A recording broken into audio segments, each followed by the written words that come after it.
नमासमे साराय स्वानुभूत्या चकासिते चित्स्वभावाय भावाय सर्वभावान्तरसिद्धे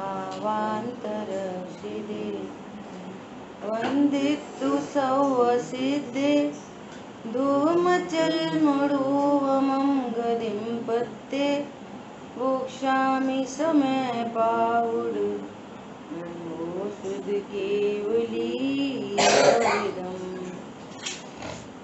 समय सारजी ग्रंथ और कर्ता कर्म अधिकार के अंतर्गत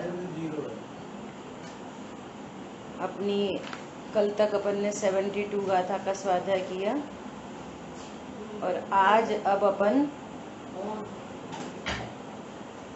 47 कलश का स्वाध्याय करेंगे। अमृतचंद आचार्य भगवान ने जब भी उन्हें किसी गाथा के और विशेष मर्म को खोलने का भाव हुआ या आगे आने वाली गाथा का भाव उन्हें प्रकट करने का भाव हुआ तो उन्होंने कलशों की रचना की, है ना। तो अपन अब 47 कलश पढ़ते हैं, जिसमें जो अब तक चर्चा आई दोनों में, है ना, उसका यहाँ पर कंक्लूड करेंगे आचार्य देव। देखो, पर परिणति मुझत खंडयत भेदवादा निदमुदितम खंडम ज्ञानमुच्चण्डमुच्चैः ननु कथमवकाशः कर्तकर्म प्रवर्ते रिह भवति कथं वा पौद्गलः कर्म बंधः। देखो क्या कहते हैं यहाँ, कलश रूप काव्य कहते हैं। श्लोकार, पर परिणति को छोड़ता हुआ। बात क्या चल रही थी पीछे कि जो आश्रव हैं वे दुखरू भाव हैं, विपरीत भाव हैं, अशुचि परिणाम हैं, ये मुझसे भिन्न हैं। तो आचार्य भगवान अब क्या कह रहे हैं यहीं पे, अमृतचंद आचार्य देव क्या कह रहे हैं, पर परिणति को छोड़ता हुआ। पर परिणति मतलब, भाई सब सुनो ध्यान से, पर परिणति मतलब जैसे लगातार चर्चा चल रही है ना कि जहाँ क्रोध आदि से भेद विज्ञान करा रहे हैं भाव कर्म से, तो यहाँ पर नो कर्म और द्रव्य कर्म गर्भित समझना।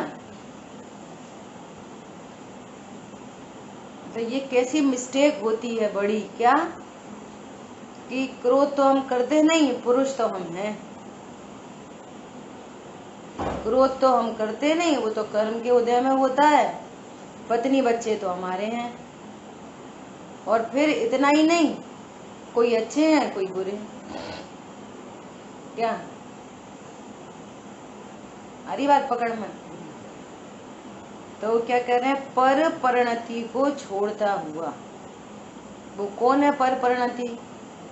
संयोग, शरीर, कर्म, कषाय, सब इसमें गर्भित हो जाएंगे। पर परिणति, पर परिणति मतलब संयोग, शरीर, कर्म, कषाय। हाँ, इनको छोड़ता हुआ। तो क्या छोड़ेगा इनमें, क्या छोड़ेगा? ये मैं नहीं, मेरे नहीं, ये मैं नहीं, मेरे नहीं, मैं इनका करता नहीं, भोगता नहीं, इसका नाम है छोड़ना। पॉइंट समझ में आया? पंचम स्थानवर्ती तो बहुत सारी चीजें छोड़ देता है, वो पर पदार्थ को नहीं छोड़ता। ये पर द्रव्य मैं हूँ, मेरे हैं, मैं करता हूँ, भोगता हूँ, मेरे सुख दुख के कारण है, ऐसे अज्ञान मिथ्यात्व को छोड़ता है। तो राग छूट जाता है। राग छूटता है तो फिर परद्रव्य के छूटने का प्रसंग बन जाता है, वे अपने आप छूट जाते हैं। घर में एक भाई को दूसरे भाई से राग छूट जाता है अंदर में, है ना, तो भाई छूट जाता है। समझ आई बात? और जब तक उसके प्रति राग रहता है तो फिर वो नहीं छूटता। दूर रहने पर भी उसकी याद आती है, उसका ध्यान रखते हैं। ये सब किसका काम है? राग का। जहाँ राग छूटा वहां पे वो परद्रव्य के छूटने का प्रसंग बन जाते हैं। वे तो पहले से ही छूटे हुए हैं। छोड़ता हुआ मतलब राग को छोड़ता हुआ। अज्ञान, सबसे पहले अज्ञान स्टैंड करो, अज्ञान को छोड़ता हुआ। ये परद्रव्य मेरे हैं, ये परद्रव्य अच्छे हैं, ये परद्रव्य बुरे हैं, इसका नाम है परपरिणति को छोड़ना। मैं कषाय का करता हूँ, क्या मैं कषाय का करता हूँ और कषाय अच्छी है, कषाय बुरी है। कोई ऐसा है दुनिया में जो कषाय को अच्छा मानता हो? सब मानते हैं अज्ञानता में। क्रोध अच्छा है, क्रोध से काम होता है। छल कपट मायाचारी अच्छी है, उससे लाभ होता है। धंधे में छल कपट से काम चलता है। सब लोग समझते हैं ऐसा, स्वरूप नहीं जान के। कौन समझ में आया? परपरिणति को छोड़ता हुआ। ये परद्रव्य मेरे हैं, मैं इनका करता हूँ, और ये परद्रव्य अच्छे हैं बुरे हैं। इस पूरे पैकेज का नाम है परपरिणति को छोड़ता हुआ। ऐसा पेन छोड़ दिया ऐसा नहीं। ज्ञान का काम जानने का है ना, तो वो सही जानता है। क्या जानता है? ये परद्रव्य मेरे नहीं है, मैं इनका करता नहीं हूँ, ये मुझे अच्छे बुरे नहीं हैं। ऐसी अज्ञानता छोड़ दी। पर संबंधी अज्ञानता भ्रांति छोड़ना इक्वल टू परपरिणति को छोड़ता हो। क्या बोला?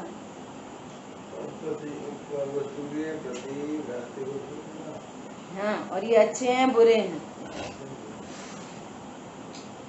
ये अच्छे हैं और बुरे हैं। कौन दोहराएगा इस बात को?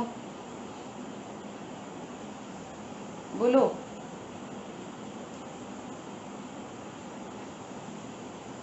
पर संबंधी अज्ञानता भ्रांति को छोड़ना, ये पर अच्छे हैं बुरे हैं, ये पर परिणति को छोड़ना है। हाँ, अज्ञानता छोड़ना, भ्रांति छोड़ना, और अच्छे बुरे की कल्पना छोड़ना। अच्छे बुरे की कल्पना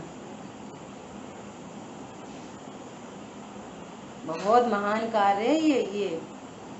ये वाली बात ज्ञान में स्थापित हो, अनंत पुरुषार्थ का काम है, अनंत पुरुषार्थ का।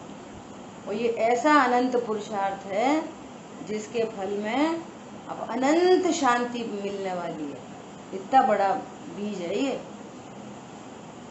जो संसार का नाश करेगा और अनंत दुखों का अभाव होगा, जिससे अनंत दुख का अभाव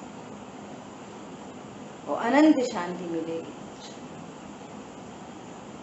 अभी तो मनुष्य पर्याय में है ना, अभी तो तब ये वाली बात बतानी पड़ती है। 6 डाला की कबहू आप भयो बलहीन।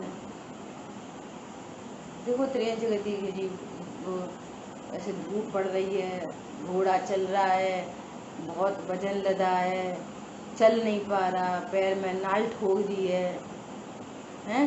एक पैर में नाल ठोकी, वो उसका दर्द मिटा नहीं, वो दूसरा पैर उठा लिया, उस कष्ट सहित उस पैर, उसको क्या करेगा? उसको जमीन में रखना पड़ेगा पैर, ऐसा हवा में नहीं रख सकता। सोचो कितने दुख हैं। 1 इंद्री, 2 इंद्री, 3 इंद्री, 4 इंद्री, कितने दुख है, मक्खी मच्छर हाथी घोड़ा, नरक में कितना दुख है, बताते हैं दुख। हजारों साल, हजारों लाखों साल मरते ही रहो, पिटते ही रहो। बोलो, अनंत दुख से बचने का और अनंत सुखी होने का ये मार्ग है, पर परिणति को छोड़ता हुआ। उस ज्ञान की महिमा करने वाले आचार्य भगवान क्या कह रहे हैं? अखंड और प्रचंड ज्ञान उदय को प्राप्त हुआ है। शब्द देखो कैसे गंभीर है। कैसा ज्ञान? प्रचंड, जैसे अरे बहुत प्रचंड वो चली, क्या चली? हवा, आंधी, बहुत प्रचंड आंधी चली तो क्या करा? अरे सारे दरख्तों को ऐसे उड़ाती हुई चली गई। ऐसा प्रचंड ज्ञान अनादि के मोह को उड़ाता हुआ चला गया, ऐसा प्रचंड ज्ञान। कोई परद्रव्य इष्ट अनिष्ट भाषित नहीं हुए। कितनी बड़ी बात है। कैसे भाषित नहीं हो रहे? स्वभाव के बल पे। अरे मैं ज्ञाता दृष्टा हूं, मेरे लिए कौन अच्छा कौन बुरा है? बोलो, कौन अच्छा है कौन बुरा है? कोई अच्छा बुरा नहीं। कितना साम्य भाव। बोलो, ऐसा लगता है ऐसा हो सकता है? हाँ, वहां पे ऊपर तो इतनी विपत्ति पड़ रही है, ऐसा हो सकता है? हाँ हो सकता है। देखो, मुंजाजों की बात तो दूर की करो, सीता जी को जंगल और महल, कोई से राग द्वेष नहीं। एक बार भी नहीं कहा पहले हमारी सुन तो लो। आप हमारे ऊपर दोष लगा रहे हो, सुन तो लो एक बार। कि और सो भी किसी के कहने पे कोई इष्ट अनिष्ट भाषित नहीं हो रहा। जो कुछ हो रहा है, जो कुछ हो रहा है सहज स्वीकार, सहज स्वीकार। आजकल है ना बच्चों की वो होती है ना सगाई शादी की तैयारी, तो बच्चे ये पता है क्या बोलते हैं आपस में एक दूसरे से? क्या बोलते हैं मालूम है? लड़की क्या बोलती है? ऐसा बोलती है, आप मुझे एज इट इज एक्सेप्ट करोगे, एज इट इज। और वो लड़का कहता है कि तुम मुझे एज इट इज क्या एक्सेप्ट करोगी, एज इट इज। तो बनेगी दोनों की। समझ आई बात? तो ऐसे ही यहाँ पर तुम सारे गेयों को, बनने वाले गेयों को एज इट इज स्वीकार कर लो, बात खत्म। जो भी ज्ञान में गेय बन रहे हैं उसको क्या स्वीकार करो? As it is. मेरा क्या बिगड़ रहा है? बोलो, उन गेयों से मेरा क्या बिगड़ता है?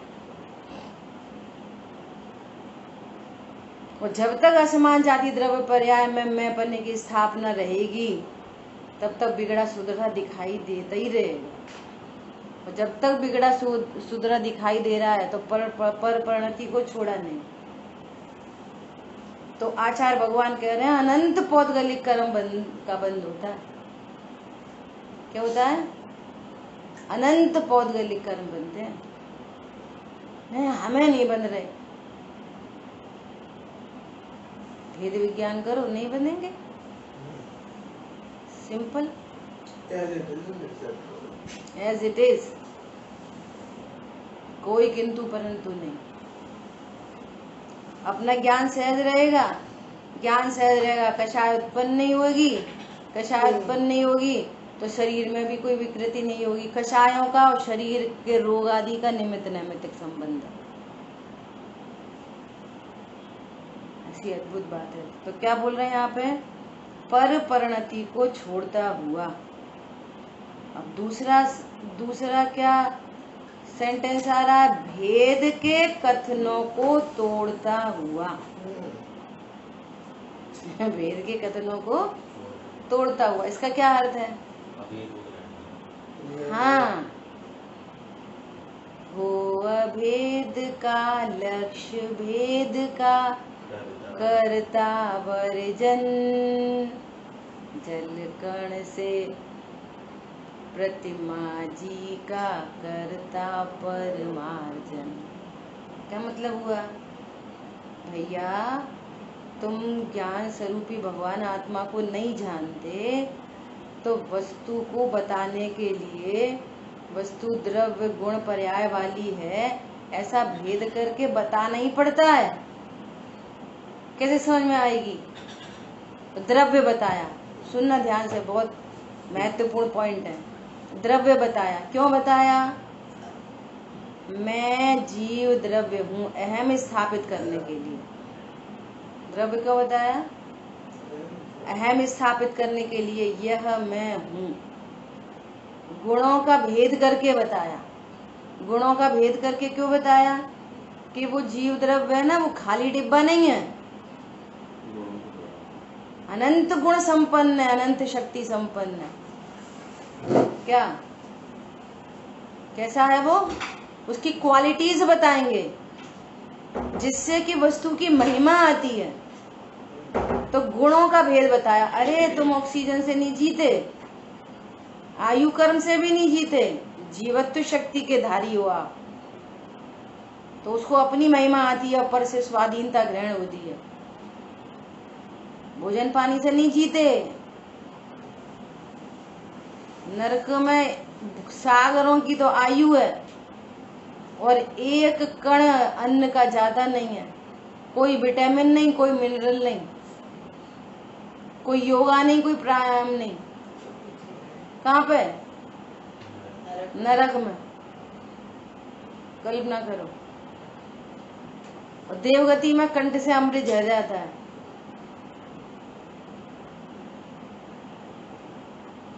ये यहीं पे खाना पीने का प्रोग्रामिंग है। कहाँ पे? मनुष्य गति में और त्रियंच गति में।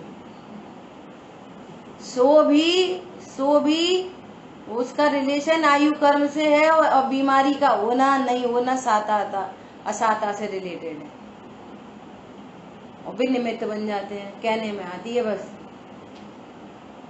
आपको साता का उदय चलता हो और योगा करते हो तो कहने में आती है। क्या?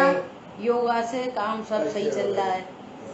और असाता का उदय हो और वो योगा करो तो पता चला कि हाँ, देखो रहस्य हैं बहुत बड़े बड़े। तो जीव, मैं जीव हूँ, तो जीव की महिमा करने के लिए गुणों का भेद बताया। जीव कितना बड़ा है तो असंख्यात प्रदेश ही बताया, है ना। और पर्याय क्यों बताई?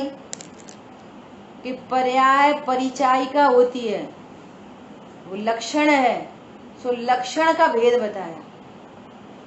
लेकिन भेद बताया तो तुम वस्तु को भेद रूप नहीं देखना, इसलिए यहाँ पर लिखा है भेद के कथनों को तोड़ता हुआ।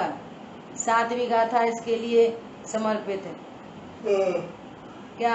आत्मा में ज्ञान दर्शन चारित्र के भेद नहीं, वस्तु अभेद है। हम क्वालिटीज बताएंगे तो तुम भेद नहीं देखना।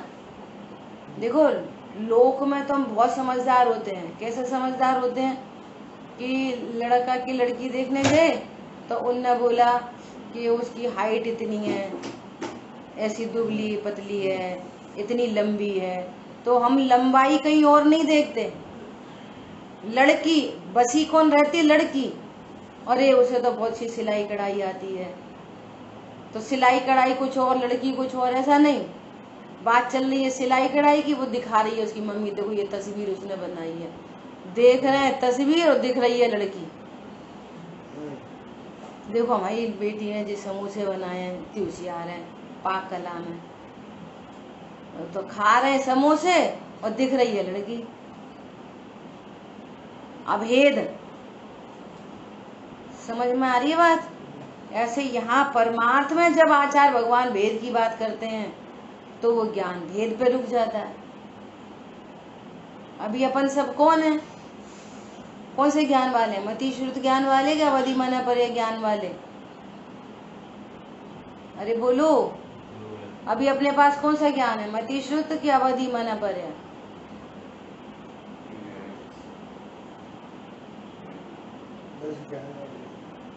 बोलो। ज्ञायक ज्ञायक है हम, बस ज्ञान नहीं, ज्ञायक है, ऐसा है ना। तो कहना है भेद के कथनों को तोड़ता हुआ, लक्षण और लक्ष्य, लक्षण के द्वारा लक्ष्य प्रसिद्ध होता है। तो जिनागम में लक्षण लक्ष्य का भेद बताया, परंतु आप लक्षण से लक्ष्य को प्रसिद्ध करना, भेद वस्तु, लक्षण लक्ष्य का भेद नहीं करना। जो ज्ञान है सोई आत्मा है, जो आत्मा है सोई ज्ञान है। हम मिश्री में भेद नहीं करते, मिठास और मिश्री। मिठास जानने में आई तो सीधा बोलते हैं ये मिश्री है, चीनी है। ये एंगल है यहाँ पर, भेद के कथनों को तोड़ता हुआ। और देखो किसी भी चीज को जब अपन ग्रहण करते हैं तो उससे पहले विधि उसकी यही है। मान लिया आप कोई ज्वेलरी खरीदने गए तो क्या करेंगे, उसकी अन्वेषण के काल में उसकी पूरी चर्चा भेद से होगी। पहले हर चीज में कैसी है, कितने तोले का है, कैसी डिजाइन है, डायमंड है कि रिटर्न पे पैसे मिलेंगे कि नहीं मिलेंगे, कि इमिटेशन है कि रियल है, सारे भेद से चर्चा होती है ना। और जब खरीद के ले आए पहना तब तो अभेद का आनंद होता है। तब भेद की कोई विकल्प आते हैं, भेद के एक भी विकल्प नहीं आता कि ये कितने तोले का है, इसमें कैसा डायमंड है, अमेरिकन है कि रियल है, कोई बात नहीं होती। अभेद का आनंद। और जब तक भेद के विकल्प हैं तब तक राग द्वेष होते हैं। जब तक भेद के विकल्प होते हैं तब तक राग द्वेष होते हैं, राग उत्पन्न होता है। और अभेद का लक्ष्य होता है तो निर्विकल्पता होती है। अरे कोई रेसिपी पूछता है ना, तो पूरी रेसिपी की चर्चा, उसकी मेकिंग की चीजें सब भेद रूप होती हैं। सब भैया खीर लेना, फिर चावल डालना, सब हाँ। और जब आप उसको ग्रहण करोगे, उसका आनंद लोगे, तब अभेद। फिर कोई विचार नहीं करता कि बासमती चावल है, इसमें इलायची डली है कि किशमिश डली है, कुछ नहीं। अभेद का आनंद, ये सिद्धांत है ये। तो कह रहे हैं कि वो कैसा ज्ञान है कि भेद के कथनों को तोड़ता हुआ। दो बातें हुई, पर परिणति को छोड़ता हुआ और भेद के कथनों को तोड़ता हुआ। सो कैसा है ये ज्ञान? ये अखंड और अत्यंत प्रचंड भी नहीं, अत्यंत प्रचंड है। आचार्य के शब्द देखो, यह अखंड और अत्यंत प्रचंड ज्ञान प्रत्यक्ष उदय को प्राप्त हुआ है। प्रत्यक्ष उदय को प्राप्त हुआ। चैतन्य भास रहे और रे, प्रभु थारा ही रंग मां रंग गयो। कैसे रंग गया? भगवान के रंग में। बोलो, एक में कितने रहस्य हैं। भगवान के रंग में कैसे रंग गए? गाते तो हैं। बोलो, दौड़ाओ ज्ञान को। हैं? वैसे ही अपना रूप समझने लगे। हैं? वैसे ही अपना रूप समझने लगे। भगवान के प्रभु थारा ही रंग में रंग गए। और मतलब क्यों बेटा, तुम तो बहू के रंग में रंग गए। तो किसका क्या अर्थ निकालते हैं? बहू के रंग में रंग गया। हमारा लला तो बहू के रंग में रंग गया। हाँ, क्यों? कैसे रंग गए? कैसे रंग गए? जनक का दिमाग है। नहीं, लला बहू के रंग में कैसे रंग गया? पहले दृष्टांत में तो बात पकड़ में आए, तो सिद्धांत में पकड़ में आएगी। मतलब जैसी थिंकिंग उस लड़की की है, वैसी थिंकिंग अगर उसकी हो जाए तो अपन ऐसे कमेंट करते हैं। थिंकिंग, सोच, तुम तो वही के रंग में रंग गए। समझ में आ रही है बात? ऐसा। और जैसे बहू भी ऐसा बोलती है, तुम तो ममाज बॉय हो, तुम तो ऐसे बोलती लड़की है। तो उसका भी क्या अर्थ है? यही अर्थ है कि जैसी तुम्हारी पेरेंट्स की थिंकिंग है वैसी तुम्हारी थिंकिंग है। ऐसे ही प्रभु थारा ही रंग में रंग गए, और यह का अर्थ है कि जैसा भगवान अपने को ज्ञायक देख रहे हैं ऐसा मैं भी अपने को ज्ञायक देख रहा हूँ। क्या भगवान की क्या थिंकिंग है? भगवान का केवल ज्ञान अपने को क्या जान रहा है? मैं त्रिकाली ध्रुव हूँ, परिपूर्ण हूँ, मेरे में कोई भेद नहीं है, मेरे में कोई परिणति नहीं है ना? बोलो, ऐसा ज्ञान है जैसा केवल ज्ञानी परमात्मा का ज्ञान परिणति को छोड़ता हुआ, भेद के कथनों को तोड़ता हुआ, मतलब उनने तो तोड़ ही डाला, ऐसा प्रचंड ज्ञान है। ऐसा यहाँ पर ये तत्व निर्णय करने वाला ज्ञान है। हमारी बात समझ में कितनी बड़ी बात है। जैसा श्रुत ज्ञान वैसा ही केवल ज्ञान। जैसा केवली परमात्मा अपने को त्रिकाली ध्रुव देख रहे, ऐसा ये श्रुत ज्ञानी अपने को ध्रुव तत्व देख रहे। हमारी बात समझ में ऐसी अद्भुत बात है। तो क्या बोल रहे हैं? यह अखंड और अत्यंत प्रचंड ज्ञान प्रत्यक्ष उदय को प्राप्त हुआ है। ये भेद ज्ञान, ये ज्ञान की पर्याय ऐसी उत्पन्न हो रही है, अपने को अखंड देख रही है, भेद रूप नहीं देख रही, द्रव्य भाव नौ कर्म से शून्य देख रही है, परिणति को छोड़ता हुआ। द्रव्य भाव नौ कर्म शून्य हूं मैं, यह परिणति को छोड़ना, और भेद के कथनों को तोड़ता हुआ। भेद की चर्चा आई लेकिन उस ज्ञान ने अपने को अभेद जाना, मैं अभेद ज्ञायक हूं। ऐसा अखंड और अत्यंत प्रचंड ज्ञान प्रत्यक्ष उदय को प्राप्त हुआ। कैसे वीर रस से भरा हुआ कलश है ना? अहो अहो, ऐसे ज्ञान में क्या बोल रहे हैं? अहो, ऐसे ज्ञान में पर द्रव्य के कर्ता कर्म की प्रवृत्ति का अवकाश कैसे हो सकता है? बोलो, इतने लॉजिकली बोल रहे हैं। ऐसे ज्ञान में पर द्रव्य के, जब किसी को पर जान लिया तो उसके प्रति कर्ता कर्म की प्रवृत्ति कैसे हो सकती है? अब अगेन प्रवृत्ति का अर्थ बोलो क्या है? यहाँ पर 3-4 दिन से चर्चा चल रही है। कर्ता कर्म की प्रवृत्ति मतलब मैं पर द्रव्य का कर्ता हूँ, ये है कर्ता कर्म की प्रवृत्ति। और मैं पर द्रव्य का कर्ता नहीं हूँ, ये है पर द्रव्य के कर्ता कर्म की निवृत्ति। ठीक है? तो ऐसे ज्ञान में जिस ज्ञान में प्रत्यक्ष ज्ञान उदय को प्राप्त हुआ, जिस ज्ञान में ज्ञायक का ग्रहण है, और ज्ञायक मतलब चित्त परम अकर्ता नाथ। ज्ञायक मतलब परम अकर्ता नाथ। सुनो ध्यान से, जिसमें जानने की क्रिया भी नहीं होती, इतना परम निष्क्रिय तत्व है। परम पारणामिक निष्क्रिय, जिसमें कुछ स्वांग न दिखलाया। परम पारणामिक निष्क्रिय, जिसमें कुछ स्वांग न दिखलाया, ऐसा मैं तत्व हूँ। तो जिस ज्ञान ने ऐसा अपने को जाना कि मैं परम निष्क्रिय तत्व हूँ, जानने की क्रिया भी मेरे में नहीं होती। पिछली गाथा में इससे रिलेटेड कोई चर्चा आई थी? 72 गाथा में बोलो, निष्क्रिय से रिलेटेड कौन बताएगा? निष्क्रिय से रिलेटेड चर्चा आई थी कि वो ज्ञायक अकारण है, अकारण परमात्मा, न किसी का कारण है न किसी का कार्य है। आई थी चर्चा?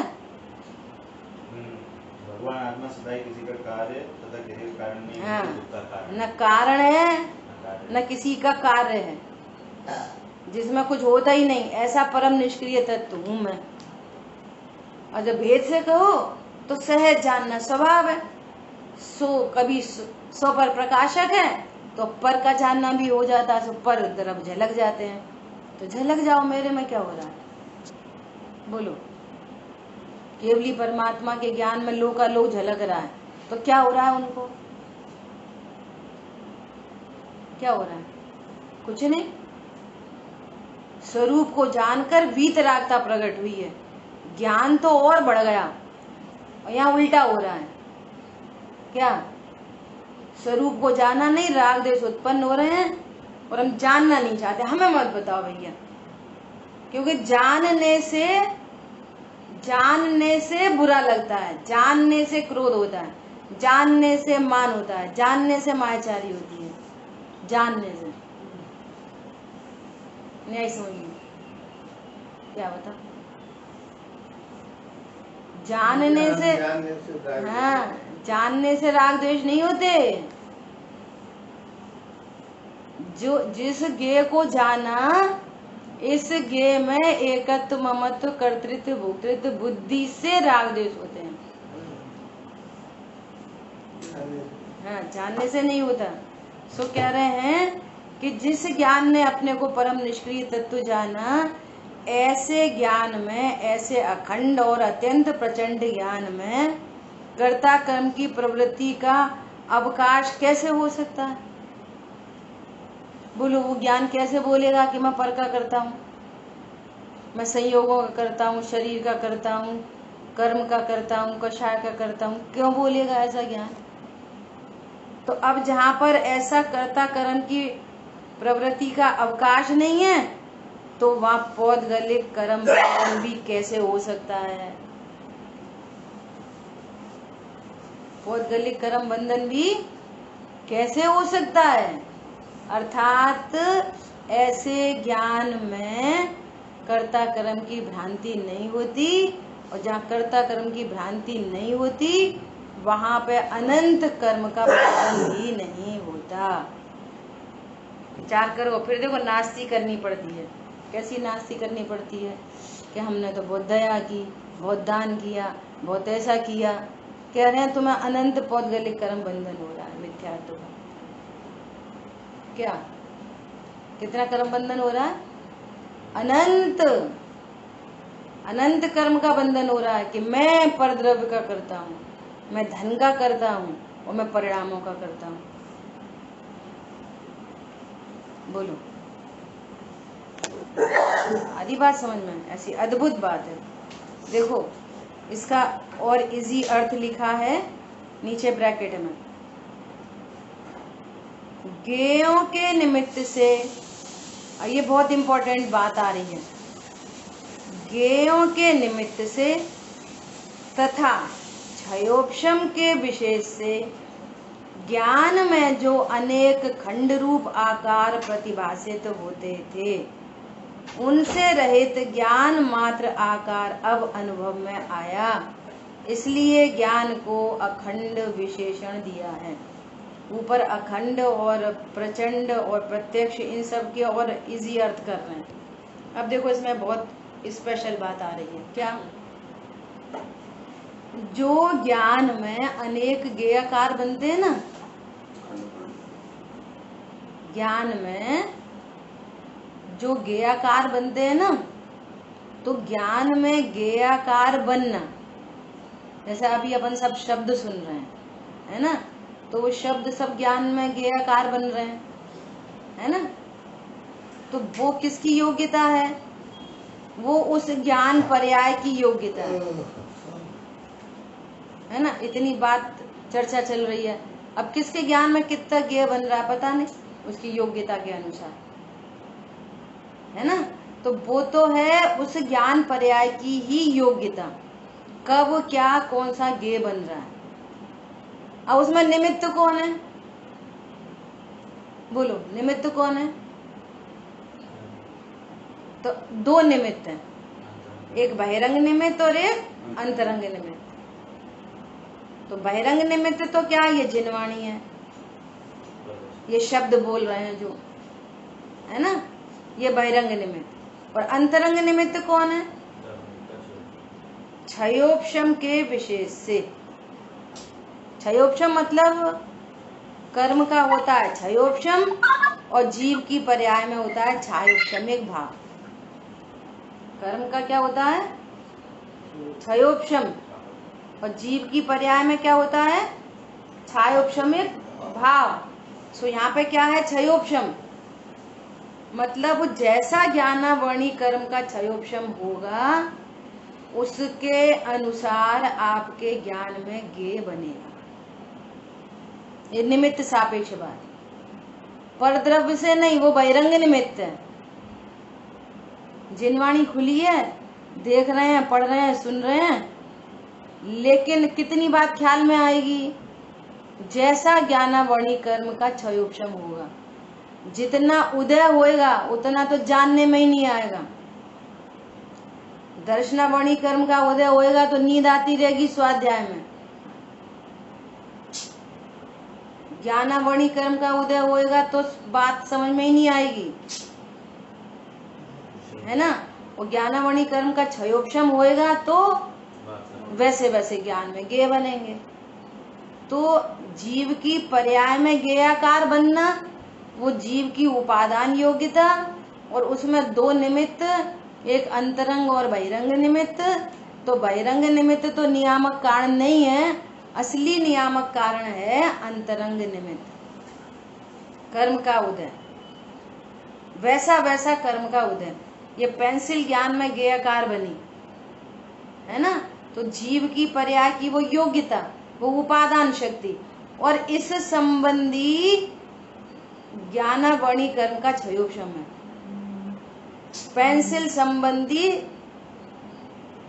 ज्ञानावर्णी कर्म का क्षयोपशम, ऐसा क्षयोपशमिक भाव तो जीव की पर्याय, और कर्म में बना है क्षयोपशम, है ना। तो उससे क्या हो रहा है, क्षयोपशम के विषय से ज्ञेयों के निमित्त से भार में ज्ञेय भी उपस्थित है जो बहिरंग निमित्त है, और अंतरंग में वो कर्म का क्षयोपशम है। तो उनके विशेष से ज्ञान में अनेक खंड खंड आकार प्रतिभासित होते हैं। कैसे पकड़ में आई ये वाली बात। चांदनी रात है, चांदनी रात है और नीचे बड़ी सी परात में पानी भरा है ना। तो उसमें पूरे चांद सितारे सब पानी में झलक रहे हैं। तो पानी का आकार कैसा दिख रहा है, खंड खंड प्रतिभासित हो रहे हैं, खंड खंड। देखो वो चंदा, वो सितारे, ये ध्रुव तारा, ये बादल, कैसा दिखाई प्रतिभासित हो रहा है, खंड खंड। और अज्ञानी जीव अनादि काल से इस ज्ञान को खंड खंड देख रहा है।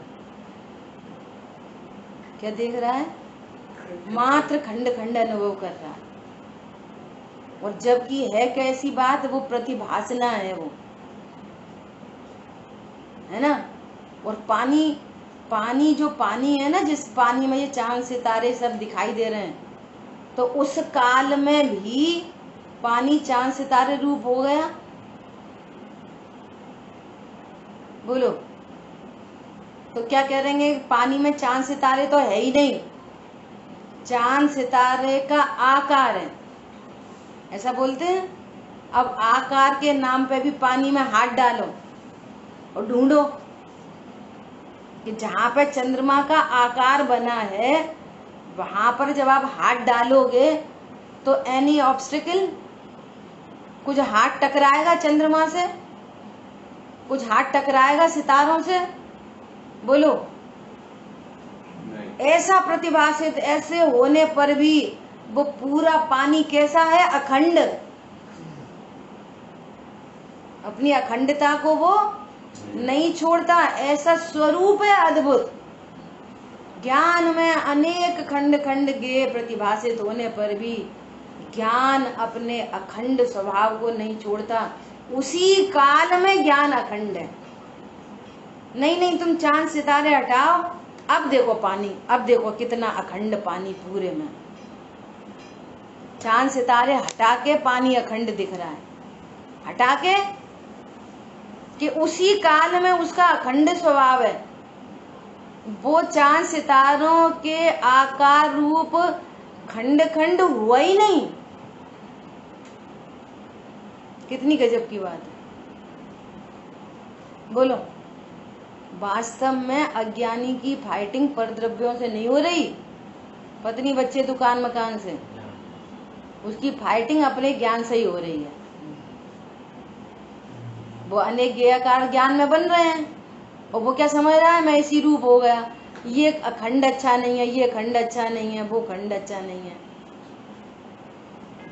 देखो वो अब इस दृष्टांत को अपन आगे बढ़ाते हैं, राग देश की उत्पत्ति कैसे होती है ना, कि बालक छोटा बच्चा है तो वो उसको चांद सितारे को देख देख के खुश हो रहा है, मम्मी अपने घर में चंदा मामा आ गया। बोले राग की उत्पत्ति कैसे हो रही है? पानी के अखंड स्वरूप को नहीं जानने से हो रही है। ये खुशी क्यों हो रही है? बालक को हो रही है, मम्मी को नहीं हो रही। एक ही, सुनना बहुत गंभीर बात है, एक ही कंडीशन होने पर भी एक बहुत खुश हो रहा है और एक वीतरागी है। क्यों? वो उसको स्वरूप पता है, पानी में कोई चंदा मामा है ही नहीं, सो वो चंदा मामा वो भी देख रही है,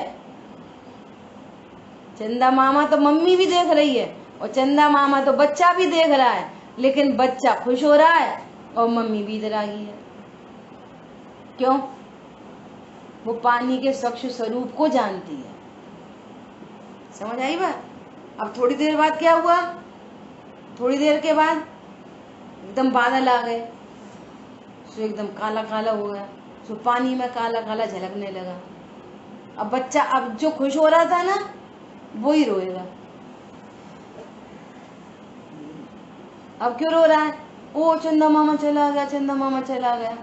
और फिर समझ लो उल्लू उड़ के झलक गया, उल्लू उड़ा सो वो झलक गया। ओ मम्मी हुआ हुआ हुआ। विचार करो, बहुत गंभीर पॉइंट है। अब क्या हो गया? जो प्रसन्न हो रहा था वो ही दुखी हो रहा है, जो चंद्रमा के झलकने के काल में भी स्वरूप जानकर निश्चिंत है और वो उल्लू उड़ने के काल में भी वो निश्चिंत है। माँ दोनों काल में निश्चिंत है, माँ दोनों को देख रही है, चंद्रमा को भी देख रही है, काले बादल को भी देख रही है और उड़ता हुआ उल्लू भी देख रही है, लेकिन वो तीनों कंडीशन में निश्चिंत निर्वाह है। बोलो क्यों? वो ज्ञान के, पानी के स्वच्छ स्वरूप को जानती है। पानी तो अखंड एक पानी है, उसमें कुछ नहीं होता। ऐसे यहाँ पर तो ज्ञान अज्ञानता में, ज्ञान अपने से ही लड़ता है, उन ज्ञेयाकारों से लड़ता है। ज्ञान परद्रव्य से नहीं लड़ता, परद्रव्य तो ज्ञान में है ही नहीं, उनके ज्ञेयाकार मात्र। कभी पत्नी दुकान मकान बच्चों के ज्ञेयाकार हैं और कभी कषायों के ज्ञेयाकार हैं। सो फाइटिंग किससे चल रही है? बोलो, गजब की बात है। क्या बोल रहे हैं कि अनेक खंड रूप आकार प्रतिभासित होते थे, लेकिन इस अखंड प्रचंड ज्ञान को, उनसे रहित ज्ञान मात्र आकार अब अनुभव में आया है। किसको? ये भेद विज्ञान को, ऐसे भेद विज्ञानी जीव को। ऐसा अखंड और प्रचंड ज्ञान है ये, है ना। तो क्या कह रहे हैं कि उनको अनेक खंड खंड आकार, उनसे रहित ज्ञान मात्र आकार अब अनुभव में आया है, इसलिए ज्ञान को अखंड विशेषण दिया है। ऊपर कहा ना, ऐसा अखंड ज्ञान। अखंड ज्ञान मतलब वो ज्ञान अपने को खंड खंड नहीं देखता। अब इसको टैली करो 31 गाथा से। वहां पे बात आई थी ना, खंड खंड भाव इंद्री की चर्चा आई थी। द्रव्य इंद्री, भाव इंद्री, इंद्री के विषयभूत पदार्थ। तो विषयभूत पदार्थ तो परद्रव्य हो गए सीधे सीधे, और द्रव्य इंद्री पुद्गल की हो गई सीधी सीधी। बात थी भाव इंद्रिय की, तो भाव इंद्रिय को क्या कहा था वहां पे, क्योंकि भाव इंद्रिय खंड खंड ज्ञान है और मैं अखंड ज्ञायक हूं। सब चीजें वहीं वहीं मिलेंगी, तो भूल जाओगे तो भूल जाओ, पीछे भूलते जाओ, आगे का सुनते जाओ, पीछे भूलते जाओ। मतलब ये ऐसी बात है कि एक बुढ़ी अम्मा बहुत भूखी, बाहर में कोई सहारा देने वाला नहीं, जैसे आज की कोरोना की कंडीशन, कौन किन्हें हेल्प करे, कौन किन्हें देने जाए, अंधी और भूखी। तो अब क्या कर रही हो, अब थोड़े से गेहूं रखे थे घर में, तो उसने पीसे, चक्की से पीसे, अब रोटी बनाती, तो इधर वो पीसती जा रही है, इधर कुत्ता खाता जा रहा है। बोलो कब कब रोटी बना पाएगी, कब खाएगी, कब भूख मिटेगी, पीछे विचार करो। ऐसे ही यहाँ पर पहले पढ़ते जा रहे, ज्ञान के अंधे हैं, कषायों में अंधे हैं, पीछे का कुत्ता खाता जा रहा, वो पीछे का सांप, आगे का पढ़ते हैं। कहते हैं कैसे वो कुछ बोलते हैं, पीछे का सपाट आगे का क्या, ऐसे नहीं बात बनती। बहुत गंभीरता चाहिए, बहुत सिंसियरिटी चाहिए। कल परसों दादा का प्रवचन सुन रहे थे, वो ऐसे ही कह रहे थे कि याद रखना नहीं पड़ता, रुचि अनुयायी वीर्य होता है। आपको बरसों बरसों पुरानी बातें याद रहती हैं, एक बार उनने ऐसे कही थी, एक बार ऐसे हुआ था, एक बार ऐसा हुआ था, और यहाँ की बातें भूलते हो। आज कल की बात आज भूल जाते हो, वो बरसों की बातें याद रहती हैं। यदि तुम वो भी भूल जाओ तो हम माने कि तुम भूल जाते हो। जे भूल जाते हैं अभी याद रहती है, क्यों कर लो, लगा ही नहीं रहा कि जे कोई हमारे हित की बात चल रही है, इससे हमारा कोई हित सदने वाला है। बोलो, वही लग रहा है हित बाहर में। अद्भुत बात है। क्या बोल रहे हैं, इसलिए उस ज्ञान को अखंड विशेषण दिया है। वो पानी कैसा है, अखंड, विक्रिया को प्राप्त नहीं होता, खंड खंड रूप और नहीं होता। तो फिर मैं कैसा हूं, जब वो सोचो यहाँ ज्ञान की तरफ से बात चल रही है, वो ज्ञान ही इतना अखंड है, तो ज्ञायक मैं ज्ञान हूं कि ज्ञायक हूं, मैं अखंड ज्ञान हूं कि अखंड ज्ञायक हूं। अखंड ज्ञान के स्वरूप को बताकर जब ज्ञान इतना अखंड है तो फिर ज्ञायक कैसा है, अपनी महिमा आ जाए। मति ज्ञान आदि जो अनेक भेद कहे थे, उन्हें दूर करता हुआ उदय को प्राप्त हुआ है, इसलिए भेद के कथनों को तोड़ता हुआ ऐसा कहा है। मेरे में मति शुद्ध ज्ञान आदि के जो भेद है वो मेरे में नहीं, वे पर्याय भेद रूप है, मैं तो अभेद ज्ञायक, इसलिए यहाँ पर भेद के कथनों की बात की है ना। और पर के निमित्त से रागादि रूप परिणामित होता था, उस परिणति को छोड़ता हुआ उदय को प्राप्त हुआ है, इसलिए पर परिणति को छोड़ता हुआ ऐसा कहा है। ठीक है, इसकी चर्चा अभी समय हो गया है, हमारे साथ वाले खड़े हो गए हैं चिन्माणी स्तुति करने के लिए, है ना। तो शेष चर्चा कल करेंगे। चिन्वाणी के ज्ञान से सूझे लोकालो, सुवाणी मस्तक नमो। द्वाशांगमयी जिनवाणी माता की जय।